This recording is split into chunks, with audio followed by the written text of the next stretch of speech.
This is the chronicle of a time when darkness permeated the world, corroding every soul, creeping behind every corner.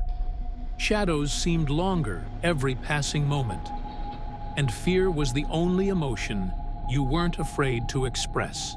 I saw cops at the Lancasters' house yesterday. I heard someone kill themselves. Extra! Extra! Murder-suicides on rise in the capital. Read all about it. Doing their best, the ministry correspondent said. The Prime Minister issued a statement assuring the public that the authorities are well on the tail of what they are calling a serial murder gang, and that we can expect arrests soon. Stay tuned for the next news update. Now, what kind of monsters are these? Stealing the dead. Dead? Bodies just disappeared from the old cemetery. Bad business, I say. They keep vanishing and turning up in the most peculiar places. Dead bodies disappearing all over the country. People outraged. Special correspondent Patty Wiley. 11th October, 7 dead bodies were stolen from St. Paul's Cemetery last night, in the third of a series of such incidents. One of the guards at the cemetery is also reported as missing. The authorities have yet to determine the cause of these disappearances. The newspapers got a photo this time. See? That's a vampire, that is. Nah, you can't snap a photo of a vampire. All the folktales and vampire movies say so. It's something else, I tell you. But whatever it is, it ain't good. Come now, Benny. Don't loiter. Mum will be worried if you're late. But Dad, I just have to bring this to Mrs. MacArthur. Mum said so. It's after sundown. It ain't safe after sundown. It's just round the corner. I'll be back in a tick. Benny, come on back here. 5 minutes, Dad. We've got to keep the fireplace burning night and day. Oh yeah? We've got no firewood, and you can't go out for more wood with the curfew on.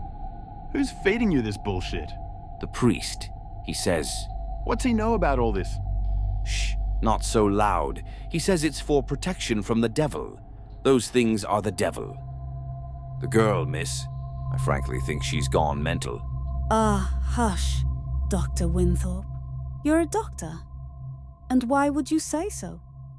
Well, she says she can see dead people. Surely now, Doctor. You don't believe in ghosts. Not ghosts, miss. Something scarier. I don't know, like zombies. Zombies are a Hollywood myth. You know that. That's what I thought, but don't ask me, ask her. Panic mounts. Authorities helpless against undead creatures. Special correspondent Patty Wiley. 29th October. Several witnesses across the country have reported sightings of human-looking creatures lurking in the corners of dark streets and alleyways. The authorities have confirmed that these creatures are capable of turning anyone they catch into one of them. 15 such attacks have been reported in the last 2 days. Marsha Hawkes, an orphan and an eyewitness, maintains that one of those creatures looked like her father, who passed away early in January this year. The authorities have warned people to... Mrs. MacArthur, you've seen Benny? No, I haven't seen him since yesterday. What's the matter? He said he was coming here on an errand from his mum. But he ain't here. They're all a bunch of urchins. Must have run off somewhere. No, Benny wouldn't do that. He'll be back, don't you worry. Benny, there you are. Where have you been? You had me worried, you know. You all right? You look a little peaked. And white too. Benny, why don't you say something? Undead creatures. Benny? Human-looking creatures. What? Benny! Capable of turning Benny! anyone they Benny! catch into one of them. Benny! Like this video if you enjoyed Fear. And don't forget to subscribe to listen to more horror short stories. Happy Halloween!